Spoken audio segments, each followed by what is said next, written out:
के विषय में बताइए। पूछिए भाई, जो पूछना है पूछो। जो वर्ल्ड कप को लेकर के सबसे बड़ा सवाल तो यही है कि वर्ल्ड कप के बाद में पीएम मोदी खुद मिलने के लिए आए और पीएम मोदी ने जो है आप सभी लोगों को जो हौसला बनाया है, लेकिन राहुल गांधी ने जो है वर्ल्ड कप को लेकर के जो है एक छीटाकशी की है। उन्होंने कहा कि वहां पर एक पनौती थे जिसकी वजह से ये मैच हारा है, तो उस पर आप क्या कहेंगे? यार ये कंट्रोवर्सी वाले सवाल हमारी समझ में तो आते नहीं, क्योंकि आप इस सवाल को कंट्रोवर्सी में ले जाते हो।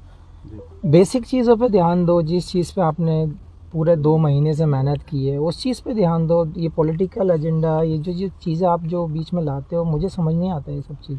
अच्छा, तो अब जो वर्ल्ड क्या रहा जो वर्ल्ड कप में क्या कमियां लगी हैं आपको कि कुछ और सुधार की ज़रूरत है? यार ओवरऑल तो आपने देखा है कि बहुत अच्छा परफॉर्म रहा है सबका, क्योंकि 11 में से 10 मैच जीते हैं, 10 में से 10 जीते थे उस टाइम। सो कॉन्फिडेंस की कमी नहीं थी, स्किल की कमी नहीं थी। मुझे लगता है कि एक बैड डे हो सकता है, जो वो किसी भी टाइम हो सकता है। मेरे हिसाब से वो दिन हमारा नहीं था। मेरे हिसाब से कुछ एग्जीक्यूशन में थोड़ा सा, या फिर हम थोड़े रन कम रहे, वो सब चीज़ें आप काउंट कर सकते हैं। ऐसा कोई चीज़ नहीं थी जो हमें डाउन करे या मॉरल डाउन हो, कॉन्फिडेंस की कमी हो। शामी भाई, रन भी बहुत ज़्यादा नहीं बन पाए और विकेट्स भी नहीं ली जा सकी, तो क्या शाम का वक्त हो गया था, पिच की कोई बात थी, या ओस का कुछ इफेक्ट रहा बॉलिंग में? देखिए, हमेशा आप लोगों ने देखा ही है कि जब शाम को बैटिंग होती है, डे नाइट मैच में जब सेकंड इनिंग आती है तो बैटिंग के लिए और बेटर हो जाता है विकेट, तो वो एक फैक्टर हो जाता है और विकेट थोड़ी स्लो भी हो जाती है, फास्ट बॉलर्स को उतनी मदद नहीं मिलती, तो वो एक रीज़न रहा है। स्वामी भाई आपने जो है आपने पूरे देश में नहीं पूरी दुनिया में अमरोहा का भी नाम रोशन किया है, भारत का भी नाम रोशन किया है, और सरकार यहाँ आपके यहाँ पर स्टेडियम के लिए बाकायदा यहाँ ज़मीन तलाशी जा चुकी है, उसका प्रस्ताव जा चुका है, उसको लेकर क्या कहेंगे आप? उसके लिए सबसे पहला थैंक्स बोलना चाहूँगा सरकार का भी, और जिसने भी ये स्टेप लिए हैं सब ने मिलकर, स्पेशली उत्तर प्रदेश सरकार ने, क्योंकि बहुत ज़रूरी है। अपने यहाँ टैलेंट बहुत है और बहुत बच्चों को ज़रूरत है कि स्पोर्ट्स में भी आगे जाएं, लोगों को जागरूक करें। तो ये चीज़ टैलेंट के हिसाब से और क्षेत्र के हिसाब से भी बहुत ज़रूरी थी कि हमारे यहाँ पे एक अच्छा स्पोर्ट्स एकेडमी हो, स्टेडियम हो, जहाँ पे लोग अपने स्किल को जानें, लोग उसको कुछ कोचेज़ उन लोगों को सिखाएं, कुछ बेटर करें, वो बहुत ज़रूरी था। और ये मेरे हिसाब से बहुत अच्छी चीज़ हुई है यहाँ के यंग टैलेंट के लिए। शामी भाई, इसी प्रश्न को मैं थोड़ा मॉडिफाई करूँगा। आप तो अमरोहा क्या देश का बड़ा नाम आप हो चुके हैं, आप अच्छी बात यह है याद रखते हैं इस चीज़ को, किस बैकग्राउंड से आप निकले, तो विशेषकर जो अब यहाँ के यूथ आप पर उम्मीदें करता है, तो आप क्या करना चाहते हैं उन बच्चों के लिए जो आपकी तरह आगे बढ़ना चाहते हैं? आप अपनी तरफ से क्या मतलब मोरल सपोर्ट या और भी कुछ? देखिए, हमेशा से मैं बात करता आया हूँ, क्योंकि जब जो जनरेशन आ रही है, जो टाइम अभी का दिख रहा है लोगों में, जो हमारी ज़रूरतें बन गई हैं, तो मेरे हिसाब से एजुकेशन, हेल्थ, स्पोर्ट्स, ये सारी चीज़ें काउंट करके हम अच्छा कल्चर क्रिएट कर सकते हैं। तो उसमें मैंने पहले भी बोला था, अगर मेरी कहीं ज़रूरत है हमारे यहाँ के यंग टैलेंट को, यंग यूथ को, या किसी भी डिपार्टमेंट में मेरी ज़रूरत है, मैं खड़ा हूँ। और ये यंग जनरेशन को भी सोचना पड़ेगा कि हमें किस वे में जाना है, हमारा कौन सा टैलेंट है, तो वो चीज़ें बहुत ज़रूरी होती हैं। हाँ, फैसिलिटीज़ कभी कभी ऐसा होता है कि जब विलेज में नहीं मिल पाती हैं, लेकिन अब मुझे लगता है कि बहुत सारी चीज़ें सामने भी आ रही हैं, गवर्नमेंट भी हेल्प कर रही है इन चीज़ों में। तो अब यूथ का यही है कि आपको एक स्टेप ऊपर आना है, आपको अपना मैच्योरिटी दिखाना है, अपना स्किल दिखाना है और देश का नाम रोशन करना है। शामी भाई, प्रधानमंत्री जी से आपकी मुलाकात हुई, क्या बातचीत हुई और आगे क्या रणनीति रहने वाली है? देखिए, बहुत ज़रूरी होता है, क्योंकि उस टाइम पे हम मैच हार चुके थे, और जब आपके प्राइम मिनिस्टर जब वहाँ पे आके आपको प्रोत्साहन देते हैं, तो वो एक अलग ही एक कॉन्फिडेंस होता है कि देश का जिम्मेदार आदमी आपके साथ आया है, आपके सहानुभूति दे रहा है। वो बहुत ज़रूरी होता है, क्योंकि उस टाइम मॉरल वैसे ही डाउन होता है, और जब ऐसे मोमेंट में कोई आपका पीएम जैसा इंसान सामने खड़ा है और वो ऐसे बोल रहा है, कॉन्फिडेंस दे रहा है, तो वो एक अलग ही चीज़ हो जाती है, कॉन्फिडेंस बिल्ड करती है। मुझे लगता है ये बहुत बड़ा पार्ट है। शामी भाई, अपनी टीम ने 10 के 10 मैच बहुत अच्छी तरह से जीते, और जब फाइनल की हम बात करें, हालांकि मोरल अप था टीम का, लेकिन ऑस्ट्रेलिया के सामने फाइनल में हमारी टीम इंडिया कहीं दिखी नहीं। बैटिंग, फील्डिंग में भी थोड़ी सी हमारे लूज पॉइंट्स रहे, तो क्या कारण था? क्या बड़े मैच का दबाव था या कुछ और बात रही? या वीआईपी का जो मोमेंट था, क्या वो भी एक प्रेशर था? नहीं यार, ऐसा कुछ नहीं था। हम कभी ये सोचते नहीं मोमेंट किसका है या फिर क्या होता है, और ज़्यादा ओवर थिंक हम करते नहीं है मैच को लेकर, क्योंकि जो प्रोसेस हम लोगों ने लास्ट 10 मैच में किया था, सेम प्रोसेस था, सेम एटीट्यूड था, सेम स्किल एग्जीक्यूट करने देख रहे थे, सेम प्लानिंग के साथ जा रहे थे। मैं फिर से वही कहूँगा कि एक बैड डे हो सकता है और वो शायद हमारा फाइनल। पहले 4 मैच में बाहर रहे आप टीम से, तब क्या दिमाग में चल रहा था, क्या सोच रहे थे?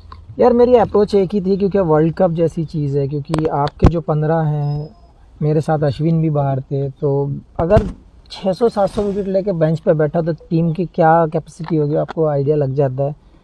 तो वहाँ पे कभी मैंने ये नहीं सोचा कि ये हमारा बंदा क्या करेगा क्या नहीं कर रहा, ये खेल रहा है मैं नहीं खेल रहा हूँ, कभी आज तक वैसे मन में आया नहीं है ये सवाल।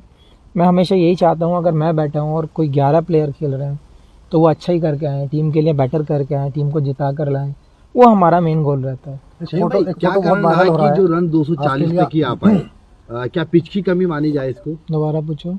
क्या कारण रहा स्कोर जो कम रहा है, या पिच की कमी मानी जाए इसमें, या फिर जो प्रदर्शन करना था, जैसे आस और उम्मीद तमाम आवाम को आप लोगों को लगी थी, तो उसके लिए क्या संकेत हैं आपकी तरफ से? देखिए बहुत सारी चीज़ें काउंट टेक्निकली अगर आप देखना चाहें तो डे नाइट मैच में हमेशा बैटिंग शाम को अच्छी होती है, पिच स्लो हो जाती हैं, वो सब चीज़ें काउंट तो आपको करनी पड़ेंगी क्योंकि वो टेक्निकल हैं। तो अगर सामने वाली टीम जीतती है टॉस और वो बैटिंग को हमें इनवाइट करती है तो हमें बैटिंग करनी ही होगी, तो वो एक हो सकता है कि हाँ वो उन लोगों को एक बेनिफिट है। सेकंड की रन आपने देखा ही है कि 240 रन फाइनल में एक ऐसी टीम के अगेंस्ट, मेरे हिसाब से 30-40 रन और बनते तो मैच में और ज़्यादा मज़ा आता, हो सकता है रिजल्ट हमारे फेवर में होता। तो क्या पहले खेलना जो है वो हार की बड़ी वजह है? यार वो हमारे हाथ में नहीं था क्योंकि हम टॉस जीते नहीं है, क्योंकि वो सामने वाला अगर बॉलिंग करना चाहता है तो वो टीम को बॉलिंग करनी एक फोटो वायरल हो रहा है, वो वर्ल्ड कप पे पैर रखे हुए हैं। यार मुझे ये चीज़ बहुत मुझे भी हर्ट हुई है, क्योंकि जिस ट्रॉफी के लिए कंट्री की सारी टीमें लड़ती हैं, जो अचीवमेंट कर आप पाना चाहते हैं, जो ट्रॉफी आप अपने हाथों में सर के ऊपर उठाना चाहते हैं, वो ट्रॉफी पैर पर लगाना वो मुझे भी अच्छा नहीं लगा और ऐसा करना भी नहीं चाहिए। समीर भाई, जब प्रधानमंत्री से आपकी मुलाकात हुई थी तो उस दौरान हालांकि इंडिया मैच हार चुकी थी, हमारी सरजमी पे मैच हो रहा था, प्रधानमंत्री ने किस तरीके से आप लोगों का जो क्या बात हुई, क्या बात क्या वो हुई? आपके ये आप मुझसे सुनना चाहते हो? आपको वीडियो भी सोशल मीडिया पर घूम रही है, ऑडियो के साथ घूम रही है, आप लोगों ने देखा ही है कि कैसे उन्होंने सबका साहस बढ़ाया है, कैसे उन्होंने सबसे मुलाकात की है। ये बहुत अच्छा लगा हम लोगों को, क्योंकि प्रधानमंत्री का आना एक छोटी चीज़ नहीं है। आपने 7 विकेट लिए थे भाई, आप शानदार आपका प्रदर्शन था, उस पर प्रधानमंत्री जी ने आपको कुछ कहा? हालांकि सौगात तो मिल गई है, योगी सरकार ने आपको दे दी है। देखिए मेरी हमेशा कोशिश यही है कि कंट्री के लिए बेटर करते रहें और अच्छा करते रहें, टीम जीतती रहे, और मेरा यही कहना है कि सब लोगों को अपना 100% देते रहो, कंट्री को जिताते रहो। सौगात की तो हम कभी नहीं सोचते हैं, सौगात ये दी है, ये हमारा सौभाग्य है कि हमारे डिस्ट्रिक्ट के लिए एक स्टेडियम मिला है, उसको अच्छे से यूटिलाइज़ किया जाए, उसमें से कोई ना कोई प्लेयर बाहर निकल कर आना चाहिए, उस चीज़ पे हमारा फोकस होना चाहिए। समीर भाई, आपने लॉकडाउन में लगातार यहाँ मेहनत की, क्या उसी का नतीजा कि आप जो है लगातार इसने विकेट लेते रहे? भाई मेहनत हमेशा रंग लाती है, आपको पता ही है, सब लोगों का कहावत में भी यही है। तो मेहनत तो आप घर पे करो बाहर करो, मेहनत अगर करोगे तो शायद रंग तो लाएगी। ठीक है, शुक्रिया। टारगेट करने की वो थी, क्या सोच रहे थे आप एक रात पहले? नहीं यार, एक रात पहले ऐसा कुछ माइंड में नहीं था, क्योंकि कॉन्फिडेंस अच्छा था, स्किल अच्छा चल रहा था, सब कुछ अच्छा चल रहा था, प्लानिंग पूरी हो चुकी थी। हाँ, जब बड़ा मैच होता है तो हमेशा कहीं ना कहीं हम सोचे नहीं, लेकिन प्रेशर रहता है हमेशा, कहीं ना कहीं माइंड वहाँ पे वर्क करता रहता है। आप चाहें कि हम चिल हो जाएं तो वो होता नहीं है, क्योंकि जब तक ख़त्म ना हो जाए टूर्नामेंट, जब तक हम शांत बैठते नहीं है, तो ज़रूर थोड़ा तो कहीं ना कहीं रहता है, मानते नहीं प्रेशर, वो बात अलग है। एक मुद्दा बहुत उठाता है कि पाकिस्तानी वो इंडियन बॉलर को बॉल अजीब नई तरीके दी जा रही है, तो उनकी मानसिक स्थिति के बारे में क्या कहना है? ओ भाई, ये नहीं बोल सकते, क्या ही बोलें इस बारे में, क्योंकि आपको सबको पता है, हमें पता है, इवन उन लोगों के प्लेयर्स ने भी जो सीनियर्स हैं, जो लेजेंड हैं, जिनको दुनिया मानती है, उन्होंने भी उनको एक्सप्लेन किया है, लेकिन उनकी समझ में नहीं आता। मानसिक स्थिति तो क्या बन रही है? इसमें हम कुछ कमेंट्स नहीं कर सकते क्योंकि वो सोच ही वैसी है। शमी भाई एक सवाल और, क्या आपके हिसाब से क्या टर्निंग पॉइंट रहा मैच का? क्या रोहित शर्मा की वो कैच या विराट का वो आउट होना अचानक बैट से बॉल लग के, क्या टर्निंग पॉइंट रहा मैच का? या फिर जो एम्पायर्स कॉल एक हुआ था, ट्रेविस हेड और लाबुशानी की जोड़ी वहाँ टूट जाती है एम्पायर्स कॉल का मतलब? देखिए एक ही चीज़ थी क्योंकि रन हमारे पास उतने ज़्यादा नहीं थे कि हम अगर काश हमारे पास 300 रन होते तो हम इजीली डिफेंड कर पाते। लेकिन एक चीज़ पे ब्लेम करके मुझे नहीं लगता कि कोई फ़ायदा रहता है, क्योंकि ओवरऑल टीम को देखा जाता है कि हम कहाँ स्टैंड करते हैं। वो बहुत ज़रूरी होता है एज ए यूनिट वर्क करना और एज ए ग्रुप वर्क करना। तो मैं एक ही चीज़ बोलूँगा, शायद थोड़े से रन कम थे। क्या शमी भाई आपकी यहाँ जो अब यूथ है, आपका कल आप आए, कुछ बच्चे आपसे मिलने पहुँचे, कुछ यूथ से बात हुई आपकी? अभी थोड़ा सा टाइम दूंगा उनको भी, और जहाँ पे स्टेडियम का अनाउंस हुआ है वहाँ पे भी जाकर देखूंगा। अगर कुछ मेरे लायक सेवा होगी तो मैं ज़रूर करूँगा। जो यूथ ट्राई का वो जो तैयारी कर रहे हैं क्रिकेट की, उनके लिए कोई मैसेज? एक ही मैसेज करूँगा, एक ही मैसेज दूंगा कि जो आपके अंदर टैलेंट है आप उसको पहचानें, मेहनत करें।